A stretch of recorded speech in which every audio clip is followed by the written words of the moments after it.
What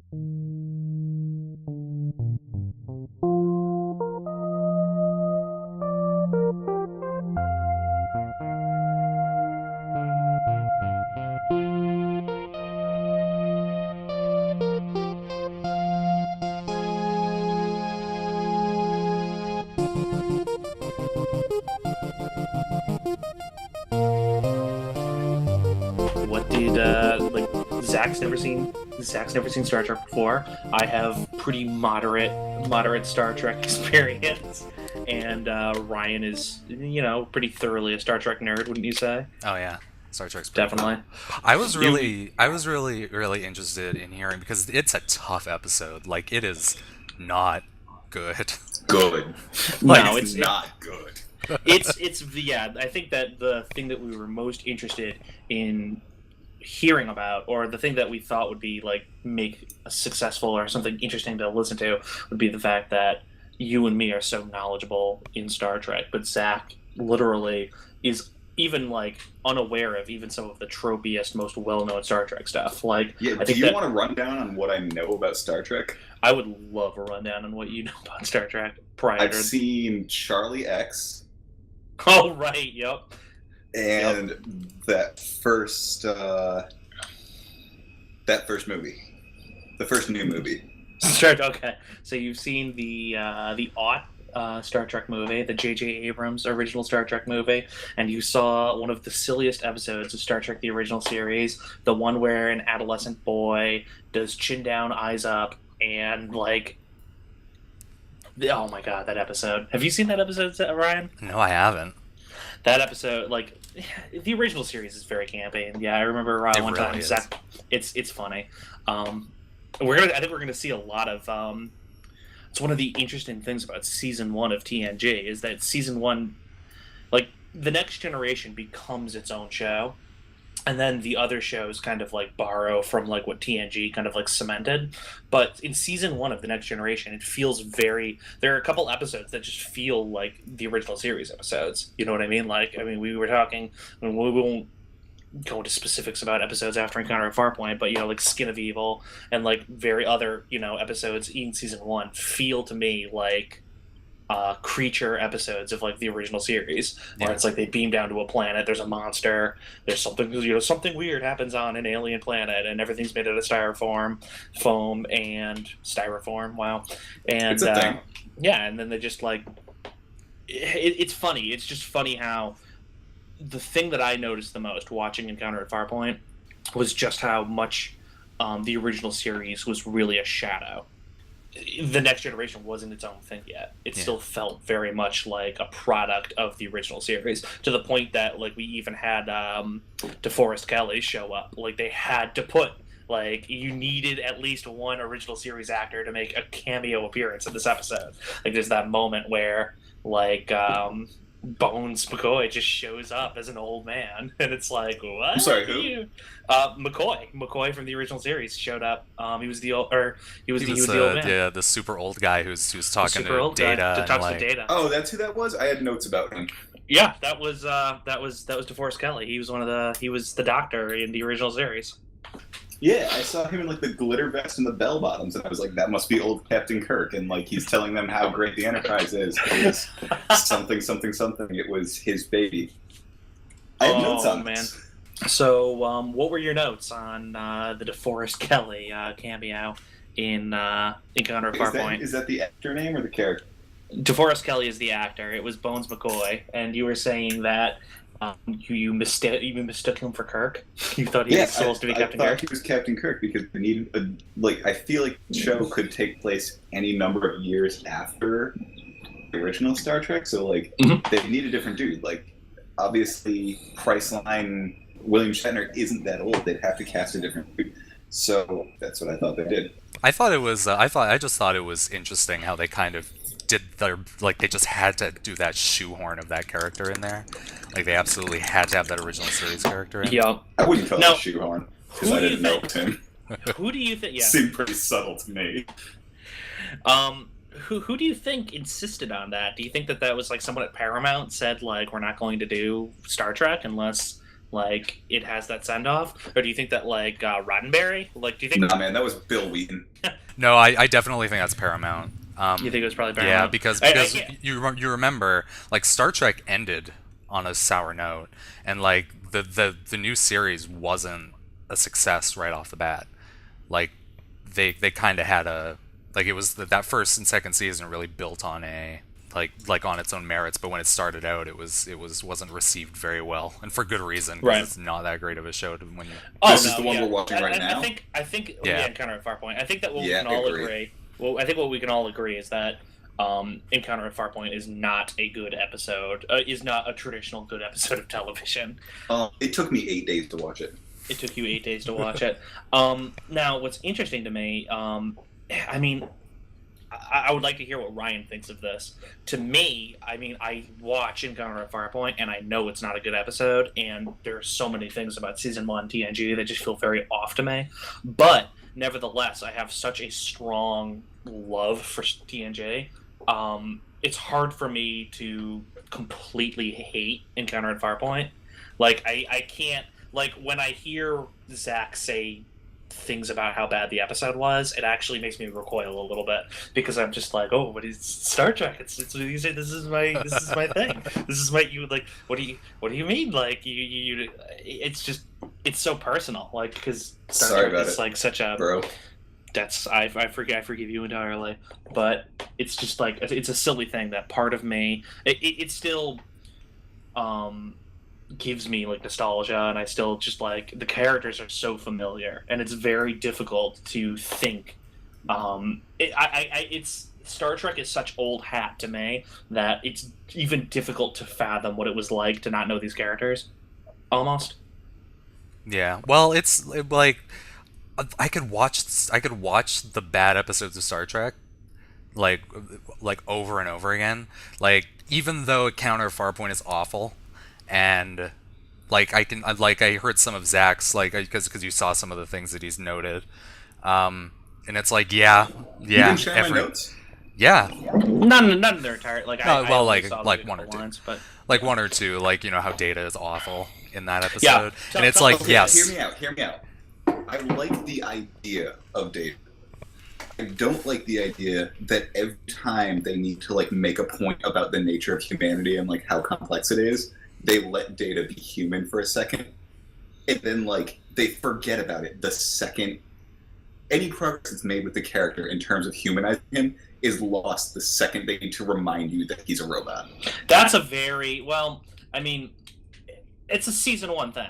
I think that's a season 1 thing. I mean, the entire purpose of Data is to be the character in which they talk about humanity. Like literally, you know, the show, like the entire like Gene Roddenberry like future thing is supposed to be this like utopian, better future. You know what I mean? Where people are more in touch with all this good stuff.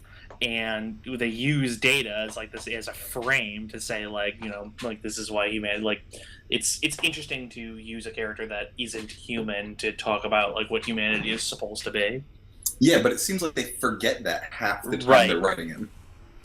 there is a turning point with Data. There's yeah, probably like, Measure of a Man. Measure of a Man, season yeah, 2. is the point In where they season 2. really realize what they have with Data. Like when they really figure out like how they can. He instantly turns from being this obnoxious kind of like yes no weird like half man creature, Right. like half robot thing, It's into being like they just know what they have. Right. I mean, the first obnoxious thing Data does is the Snoop dialogue. I where have notes about that. Data asks Picard, what the word Snoop is, and that's like Data is a simultaneously. shitty dictionary. Data is the shittiest dictionary. Like And they just forgot to put in common words. I can talk forever about what's wrong with season 1 Data. The big thing is it's like how has he I don't think they've firmly established it yet in Encounter at Farpoint, but they go on to explain to you in season 1 that I think it's in Data lore. They go on to explain that Data became a commanding officer in Starfleet just the way any other human would have. He went through the academy and he No, that was in this episode. he spent years and years like going through each. He did it like a regular human would, but it's so perplexing to me that he would be this inhuman after spending like 17. Like he's spent like 30 years with humans already. And he's always talking about like, the notes he's taking and like what he's learning, but he's learning nothing. Yeah, I think they do try to explain that away, but then once he does figure out how to be less weird, then that doesn't make any sense. Because they do explain at some point that where he came from, there is a more natural version of him that exists. Like, not to like spoil it for Zach, but there is like a more natural version of him exists, and everyone like kind of uncanny valleyed it. Yeah. People did not like the better data. Yeah. Yeah, we'll save that for later. We'll say yeah.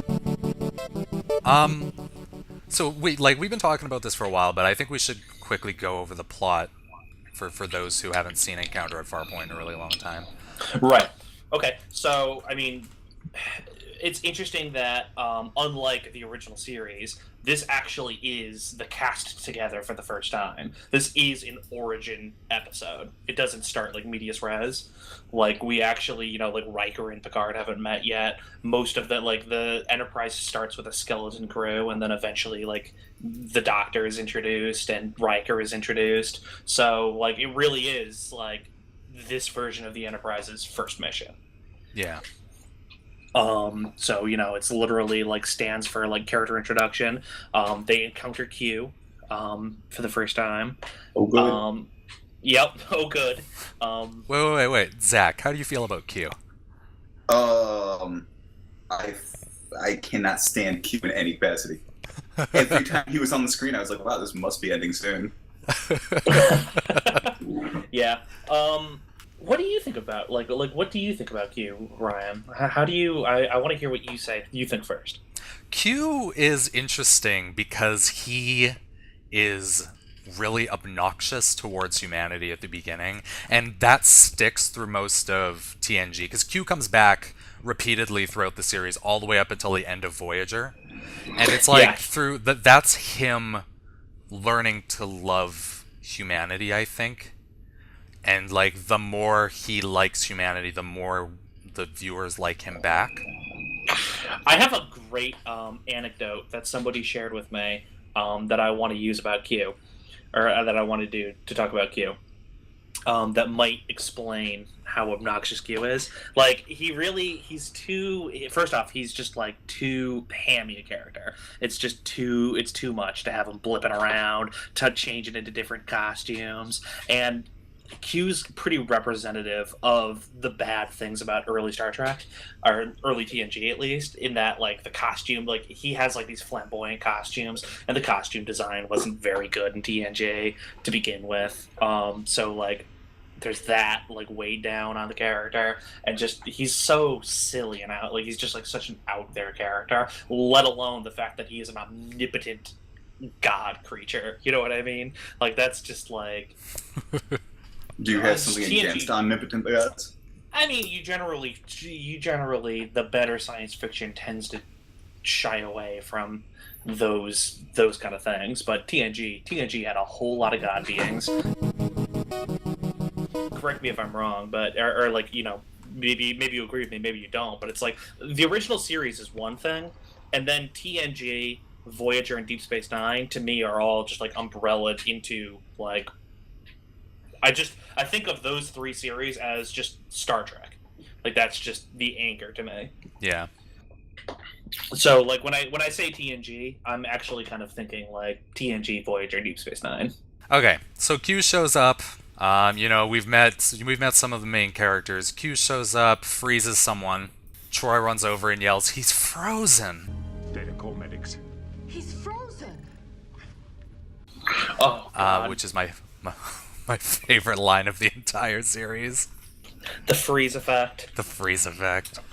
The freeze effect is hysterical. Like, what do you like? Did they just like spray him, or like, was it a he or a she? I think it was the blonde initially. lady whose name I never learned.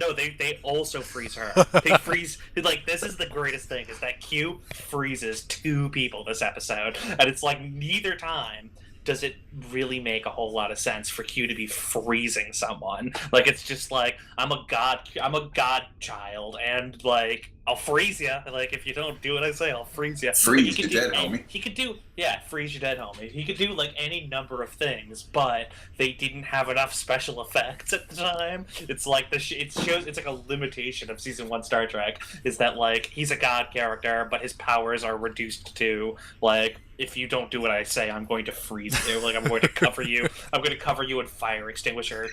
Like, that's uncomfortable. I'm pretty sure at the time they were just shooting asbestos in their faces.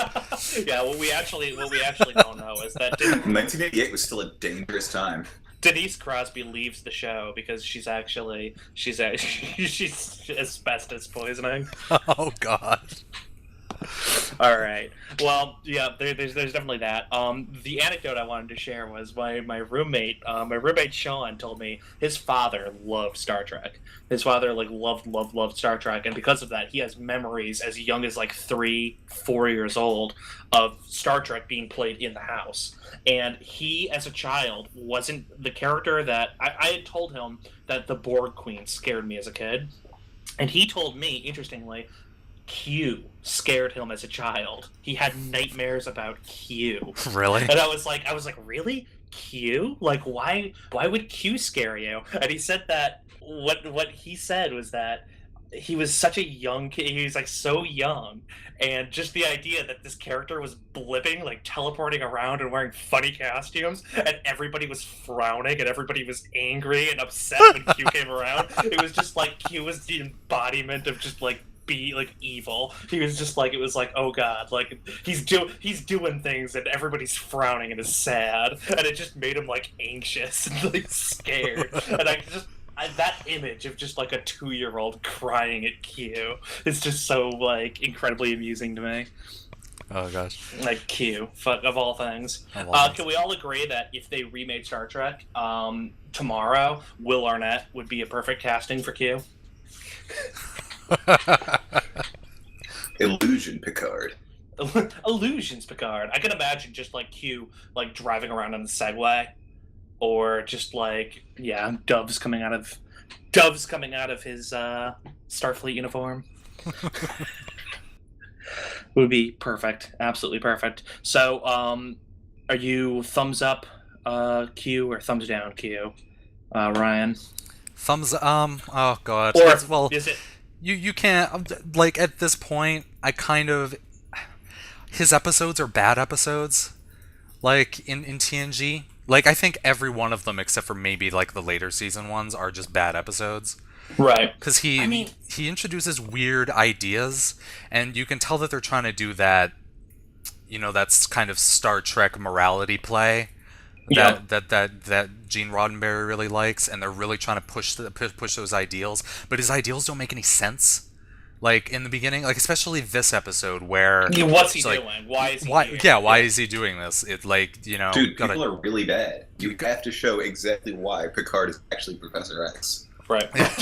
But I do like the idea of him coming. Like I do like the idea of using him as a foil to show off, like all of those really weird hammy things that they did. Like I really liked how you controlled your military with drugs. Drugs. That was the weirdest thing. That was awful. Like, I don't remember that happening.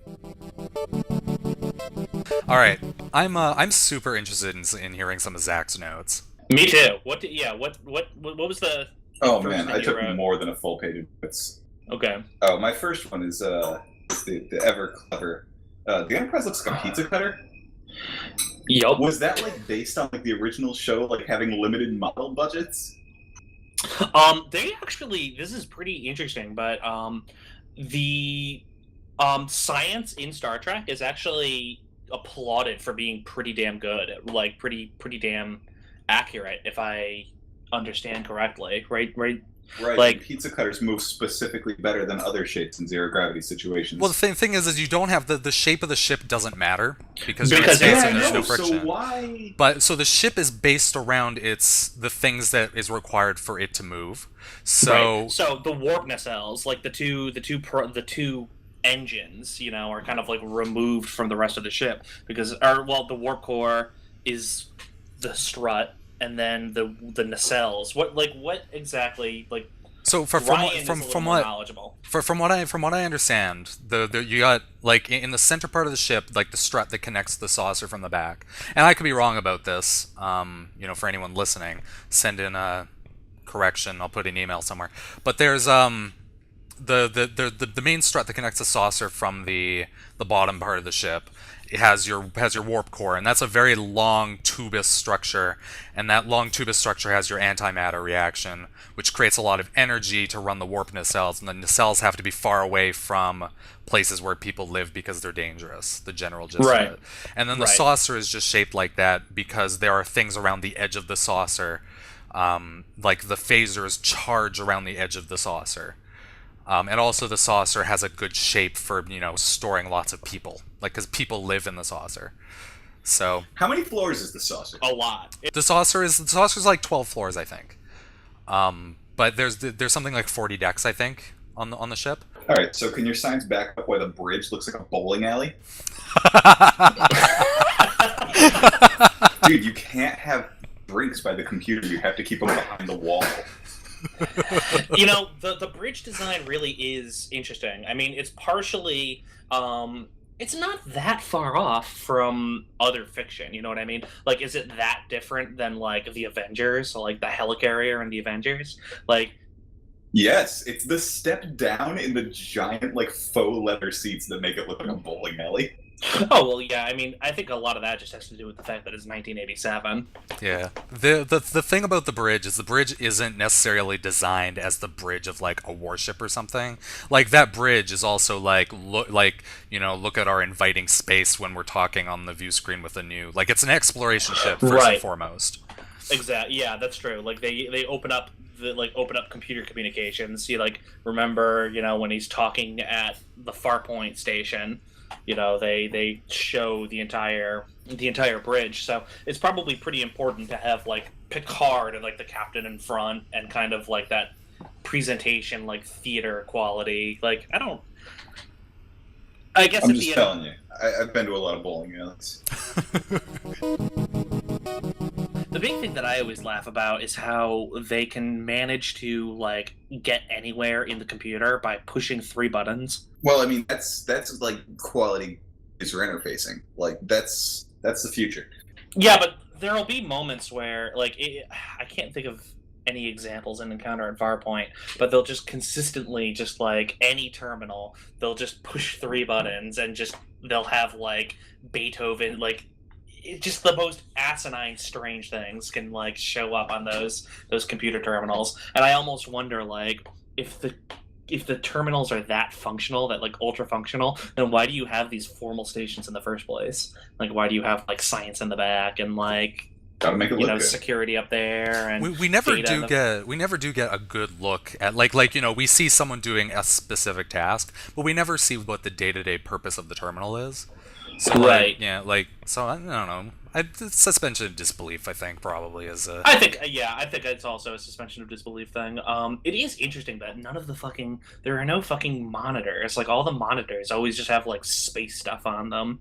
I always disliked that. I always wish that they just had some, like, actual fucking, like, monitors. Like, I think that was something that was fantastic about Battlestar Galactica, was that, there was a certain layer of believability in the fact that things looked like what they were. You know what I mean? Where Star Trek went the inverse route and made everything spacey wacy. And I think that ages Star Trek a little bit. Yeah. Well, at the same time, it is like, even if it ages it a little bit, you could reasonably see those types of screens being used for purposes now. Like, so even if it's spacey wacy, it still looks like a thing that could be future-y. Like, even at this point. Maybe. There are a ton of characters we haven't talked about yet. Like, we haven't talked about Geordi. The Gypsy? Care to elaborate? She has, like, curly black hair, and she can feel... Hold on. I have a note about this. She can apparently feel shielding communications. That's, like, an emotion she can pick up on. Deanna Troi. My God. Yeah. Well, communications is an emotion, by the way. Here's how we should Here's how we should phrase this question: who did you hate more, Tasha Yar or Deanna Troi? Deanna Troi. I don't know who the other character is. Tasha Yar was the blonde-haired security officer. I didn't care about her because she did next to nothing. She really does do next to nothing. So she couldn't bother me. She hasn't talked about the rape gangs yet, so I think you and me, while watching that episode, were hating her proactively. Tasha Troi? No, Tasha. When we were watching that episode I together. remember, me and Ryan watched Encounter at Farpoint together, and we could not stand Tasha. Tasha Yar is really an obnoxious character. Troi, the big thing about Troi is that the acting. My God, like she is. Oh, she is bad. She's not a very talented actor. I just don't. I think it's on the same token. I think it's a miscast. I don't think that they picked a particularly. I mean, I think she grows into the role a little bit, like when the character kind of becomes like because the character is kind of supposed to be like a motherly character almost, or like a nurturing character, and it's like that's not in this episode. No, she's there as she's there as like a plot device in this at best. They're like, hey. We don't feel like letting you know that there's emotions with these characters. We'll just have someone tell you. Exactly. It's Deus Ex Machina. She's literally there to move. She's there to move the plot along and to tell the characters what's happening before they logically could have any reason to. I agree wholeheartedly, and that is one of my problems with that character.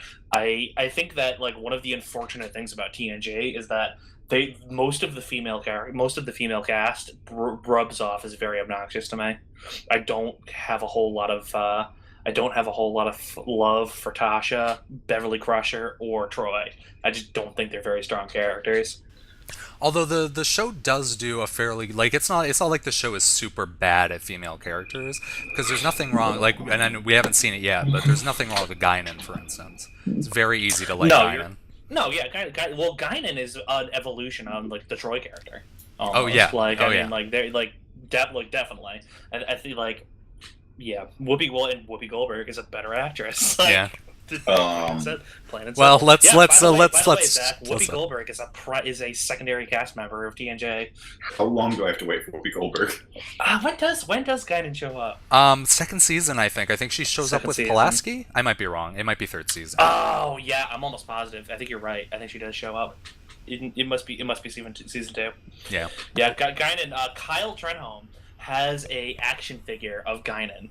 We found it at a thrift shop, and he just it's like in the series, it's all these really exciting characters. It's like Geordi, the Borg, a Borg member, and Guinan, and it's just he got the bad action figure, and it literally says on the bottom Guinan is always ready for action. And she's just carrying a tray of drinks, and then the side accessory is just the 3D chessboard. Nothing says action like 3D chess. No, nothing says action like 3D chess. Oh so God. that sat in his trunk for years, and we would always make Guinan is always ready for action jokes. It's when was Guinan ever ready for action? I just don't recall a moment where Guinan was action ready. The things I wanted to nail down before, the things I really wanted to get to, were there any characters that Zach actually did like? Yes, there were. There were 2.5. 2.5 characters. Okay. Yeah. I really like Professor X. And I really like Cyclops. The thing about Geordi, I think that this was something that me and Ryan observed when watching the show together, was that the only 2 characters that are feature complete in episode 1 are Picard and Geordi. Riker. Picard. Riker is also pretty.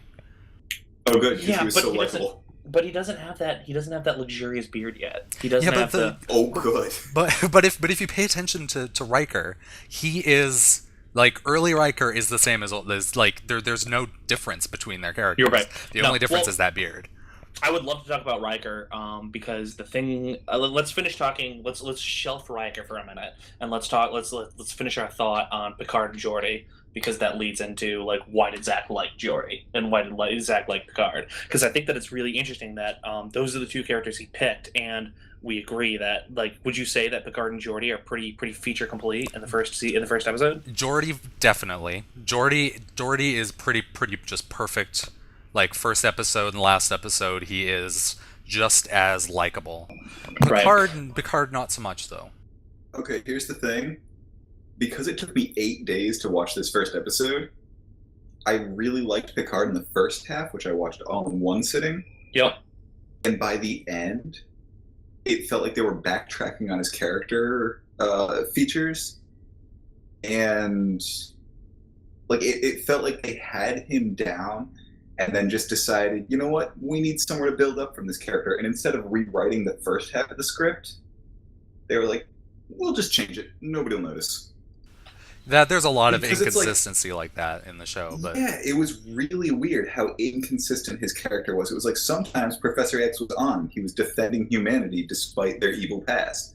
Like, yeah, they hunted mutants, they did all this stuff, but they're doing better now that they have the Star Crew or whatever, the Star Fleet.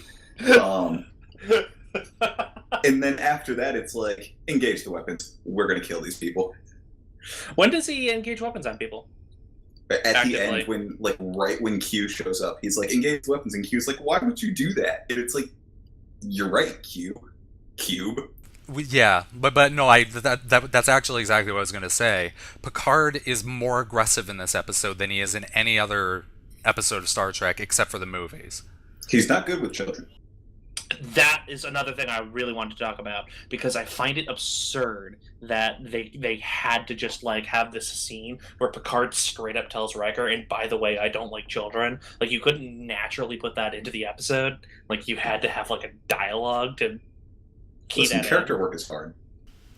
It's just like the thing is they didn't have to have that at the beginning of the series. They could have They just didn't have to have it at all. yeah, well, because there are situations in which Picard is paired directly with children, and it's very clear on those episodes that he's uncomfortable with them. But they do it in less like, because Picard's super aggressive about it too. Like, that scene is obnoxious because Picard is telling Riker, "Hey, I just hate children. Children are the worst. Keep them away from me." In a way that's like way angrier than how he actually behaves with children. Right. Yeah, you're definitely right about that. Especially, it's just like, why? Like, why would you have to feed that into the first episode? I think maybe they just like wanted to give the character an arc. Like, maybe they just they looked at all their characters, and like, you very briefly get little snippets about each character that are going to seed into like storylines. Like, we hear, Geordi can't see can't actually see the way that we say, and he constantly has headaches or something, like, or whatever they say, and Picard doesn't like children, and Riker and Troy have a past, and all that stuff. And like, I think they just tried to feed it in so that like viewers knew that like there was like a flaw to Picard, but it just seemed unnecessary, and I think they flopped with it. I think that it wasn't very natural. They could have done that much better. Yeah, and they're a little more tactful in later seasons. They like, and like you said, like with the fact that there's a flaw to Picard, like they do it. They just do that better as the series goes on. They just do his flaw, because he has flaws that aren't just, I don't like children. True. Is Q evil? Oh man, I have no idea. He's definitely irritating. He's definitely irritating, but his irritation. Like, I love the way that he comes in. He's just like, "Hey, I thought we could all use a little Renaissance attire in this episode." It's been 8 seconds. I'm getting pretty sick of all these Starfleet uniforms. Like, that's such a perfect description of Q, though. And it's kind of like someone who's never seen Star Trek. It's like really telling, because that is like, is Q evil? I don't know, but he sure is irritating. Like, that applies like from the start of the show to the very end. To finish up, let's talk about Riker. Okay. I do not like Riker in any capacity. Now, what's wrong with Riker? Does he become more a person? I think Riker clearly was, but like, I mean, I think that there were a lot of human characteristics in Riker in the first episode. I found the most humanizing thing about him was that he didn't know how to use maps. Ensign, could you help me find Commander Data? I understand he's somewhere on this deck. This way, sir. You must be new to these Galaxy-class starships, sir. Tell me the location of Commander Data. Lieutenant Commander Data, now located in holodeck area 4J. And as you can see, sir, it's pointing you that way. Thank you. And had to have, like, how did you get to be second in command on the Enterprise and you don't know how to read the map on it? Well, that actually is a thing. Is that the Enterprise is a new ship. It is a brand new ship. It is a brand spanking new ship. And was that explained? Yes, it was. Like That's like a line in the very beginning of the episode. It's right. Just like the ship is mint. Like people, we're not the only ones unfamiliar with the setting. Like people, the doors work so much better in Charlie than they did in Charlie X. Oh my god, the doors in the original series are fantastic. The way that they open, like, you can just clearly see that people are pushing them open and pushing them closed. Yeah, so I mean, I think that they literally fed that line, like that scene, in strictly to kind of like explain again that the Enterprise was new and like look at the things the Enterprise can do. Yeah, like that. Yeah, that's less about Riker and more about the ship, definitely. But the thing I noticed about Riker though is he is he's less he is the most normal character, if that makes any sense. Like everyone else kind of has that like air of look at me, I'm from the future, and he behaves more like, oh, look at me, I'm from the 90s. He feels like a very underdeveloped like video game character who you're supposed to understand everything through. Like the map thing and all that, it's just like, this is how you use the map in this game. Well, Riker is Kirk. Riker is like, I think that he's literally supposed to be, he's supposed to be Captain Kirk. I think that it's supposed to be like a parallel, or not, like there's supposed to be a parallel there, and also it's supposed to let you draw the comparison between what Captain Picard is and what Captain Kirk is, because they're two very different captains. And they're both for very different eras. Like, I think Picard is more Roddenberry-esque. Like Picard is more a product of like Federation future, whereas Kirk is kind of like a more human, like iconic kind of like he's almost like an adventure serial character. He's just like a heroic kind of like hero character. I think Final Frontier applies more to Kirk than it does to Picard. Like that phrase. Like space cowboy. Yeah, I think so. And I almost think that like it's very interesting to have like the second in command be the Kirk character. And then like Data is like not only our view on like what humanity is supposed to be, but also kind of serves to be like the science character. Like he's sort of, he's like rather than Spock being like the number one, it's like we have Data, and then we have Riker, who's Kirk, and then we have Picard, who's like this new entity altogether, and we have like this different dynamic. Yeah. Than what we saw in the first series. And then there was no Bones, so they had to get the old Bones in. Yep, that's why DeForest Kelley was here.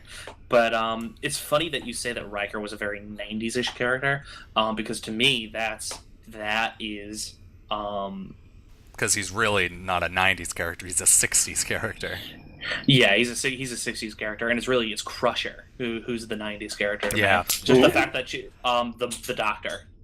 Wesley's mother, like, to me, the fact that like she's the powerful, like she's the strong middle-aged woman that's doing it on her own, and she's got the haircut and like the smock that she wears, like everything about it just feels like really dated. It's good. She's a good character, and I like her. I mentioned that like the female cast was not very strong. I think that she is a stronger character than Troy and Tasha are. She's stronger, but I feel like if she ever has to do real acting, Like if she ever has to do something not real act. If she ever has to do anything dramatic, she's the worst at it. Like it's just painful. It's hard. Do you think she's worse than Troy though? I mean, like, Captain, I'm sensing a powerful mind. Like, Troy eventually gets better, but Crusher does not. Maybe. Yeah, you might be right about that. So let's talk about that weird face in the room. I think he's the last character we haven't talked about. Let's talk about Worf. Worf. I mean, Worf isn't Worf yet. It's like one of those things where it's like, I would love to hear what you think, but to me, like, right now, what we have seen to be Worf is a goddamn placeholder for what Worf is really supposed to be. Yeah, no, I'm just interested in hearing what do you think of Worf? What do you think of Episode 1 Worf? I don't even know what to think. Like, he's got a weird head. He's got a weird head and he doesn't do things. He apologizes for things that I don't know why, and he generally just stands like 2 feet southwest of Picard and makes Picard look goofy. Worf, I mean, he's just a non-character. Like, he's not a real character yet. He's first off, he's just a bridge officer. He's not senior staff, for one thing. So that might have something to do with why he's a non-character right now. It's literally, he's just a character that is on a terminal. He's not supposed to be a personality character yet. And one of the big reasons that he's there is that I don't know how much you know about Star Trek, or we've established you don't know a whole lot, but the Klingons were the villains of the original series, or like they were one of the primary villains, and it's supposed to tell us that we are even farther into the future now than we were in the original series, and that one of the clandestine enemies of the original series is just like on the bridge as a friendly character. Like it's like the equivalent of like World War II Japanese. Like it's like literally like if in the 1940s they showed, you know, a bridge where there was like someone like someone of Japanese descent or something like that. Well, no, he's Sulu, I guess, right? Yeah, it's like that sort of idea. The thing with Worf though, or Chekhov. is or Chekhov. But the thing Chekhov is really the one, yeah. Comparison. But the thing that I thought was interesting is when they did the saucer sep, the emergency saucer sep. Emergency saucer sep. We had to go back and find that line just to see if he actually said emergency saucer sep. And yes, he did. The ship splits apart for some reason. No one knows why. What a stupid idea. I think they do that like once more in the show, and then they just forget about it. And they just forget, yeah. But this is the first example we see of Worf getting shot down when he tried, because this is a fun trope in Star Trek, where Worf is supposed to be the big, strong, like, you know, burly character, and he always suggests violent things, or he basically suggests anything, and then Picard is just like, no, that's not a good idea. You're stop being dumb, Worf. But it's always something like, that alien race looks like they might be dangerous. Can I shoot them? And then Picard's like, no. No, Worf. Prepare for emergency saucer sep.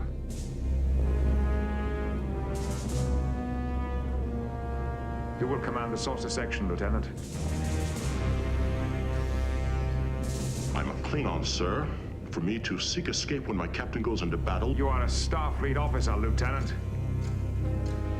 Aye, sir. Wesley. Let's talk about Wesley. Oh, yeah. Nobody likes Wesley. He's not even a big, like. I don't even know if he's worth talking about yet, because What's he's with just the homeless Middle Ages sweater. That's his Wesley sweater. Oh Is no, he he wearing- hasn't got his Wesley sweater yet. Fashion really takes a step back in the future. He doesn't have the Wesley sweater yet. He just has a sweater. I don't think he has the iconic rainbow sweater yet. Don't spoil his sweater. Ugh, like, I don't even know. Like, I have no clue what the writing staff had already established before, like, actually sitting down to write the pilot. Like, do you think that they knew, like, okay, Wesley and Picard are going to be, like, butting heads in every episode?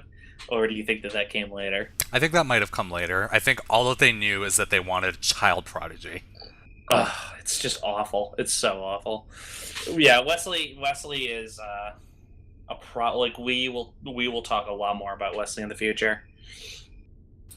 The show does kind of forget about him at some point, but Yeah, he's fine, but, like yeah, but he is a big part of the show. I love how O'Brien is a random ensign on the bridge in this episode. Yeah. He isn't. There's a character on the bridge, Zach, that gets established and turned into a full cast member later, but right now is just like an extra on the set. He's not even a full cast. He never becomes a full cast member on this show.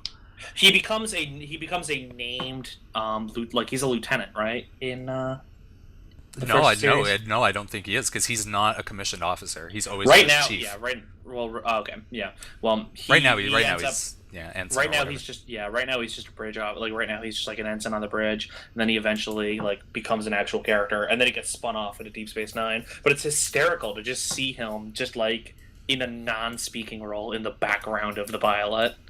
Yeah, I didn't notice. Cole Meany. Cole Meany. Like, my favorite part of the episode was when the jellyfish hold hands at the end.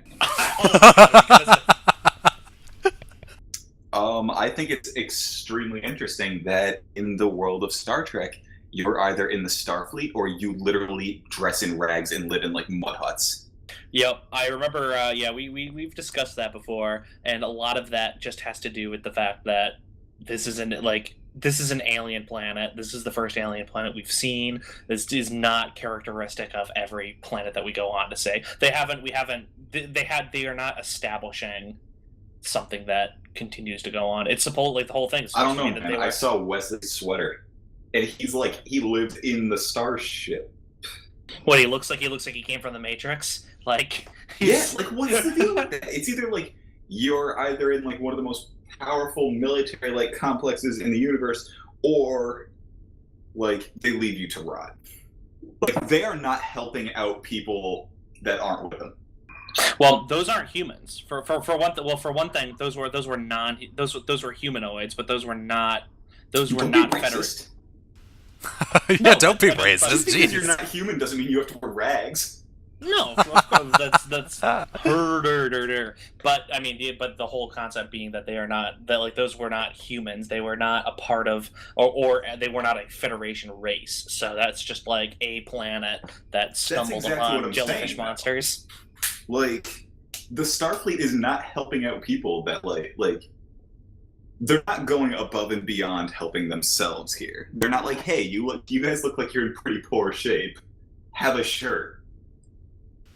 That's kind of a Like good they're point. not going into poor planets and passing out sneakers. But that's definitely a thing that you kind of notice, is that the Federation is like will do humanitarian stuff, but I don't think that this planet is a good example for that, because I think this alien race is just fine they just like wearing their rags. They just like wearing their Yeah, I'm pretty sure did you know that during American slavery there was like this idea that a slave that didn't want to be a slave was mentally ill? Like they were fine being slaves. That was all like they just like wearing rags. The Starfleet is racist, dude. Not only that, they're also racist against Vulcans. I picked up on a little bit of that. And androids. Androids aren't even a race, but they're like, you guys are terrible. Yeah, that's a big thing, is that Starfleet does. I mean, it's funny that Starfleet is very contradictory with Data in that we have seen that they let him become a Starfleet officer, they let him get to this point, and yet anytime Data ever interacts with anyone that is Starfleet that is not from the Enterprise, he gets dealt with. Like, there's racism that gets dealt with, but that's not unintentional. It's extremely intentional. They want to show, like, this is like a more advanced, like they've overcome a lot of adversity, and they've overcome like a lot of bad things that humanity's done, but they're not perfect yet. Like Starfleet isn't as perfect as they think they are. They're just better than what we are now. Hey, it's terrible at whistling. Oh god, the Data whistle scene.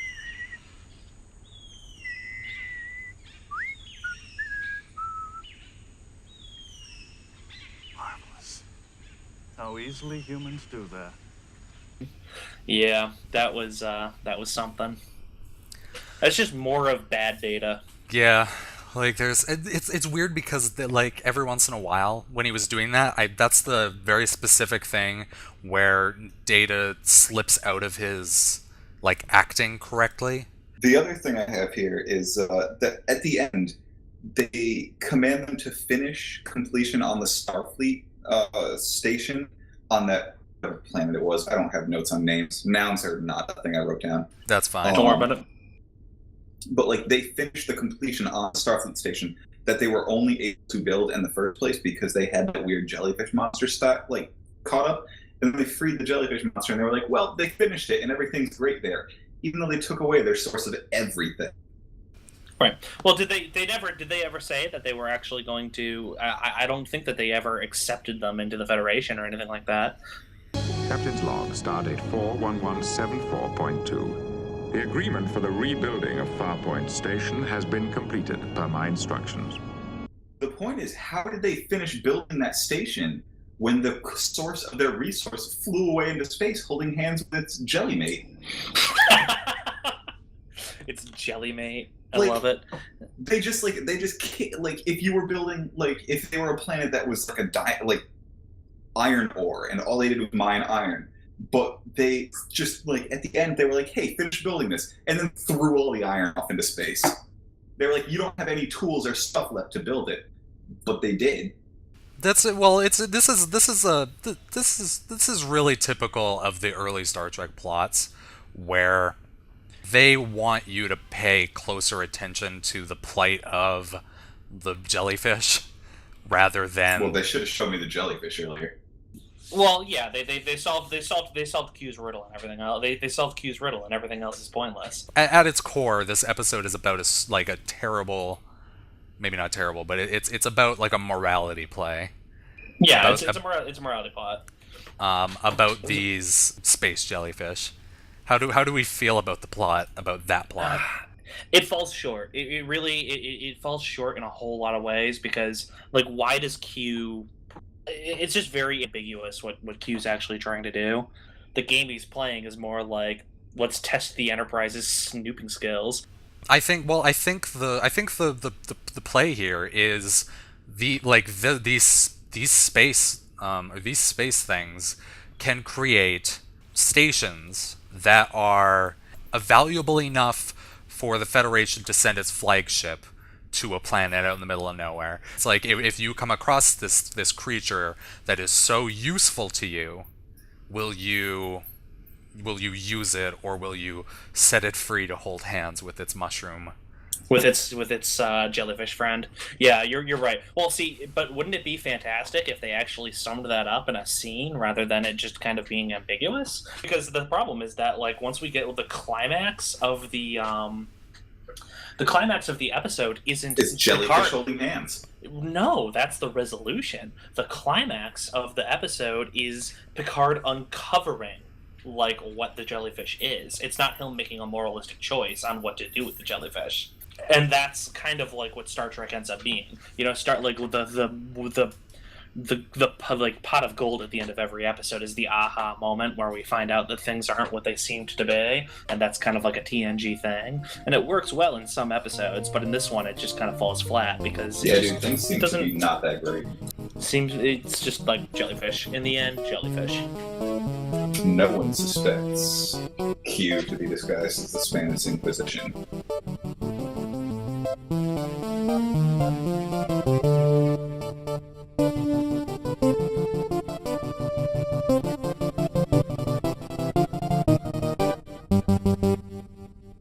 Because Gordy is going to murder Charles Xavier. Gordy. Gordy!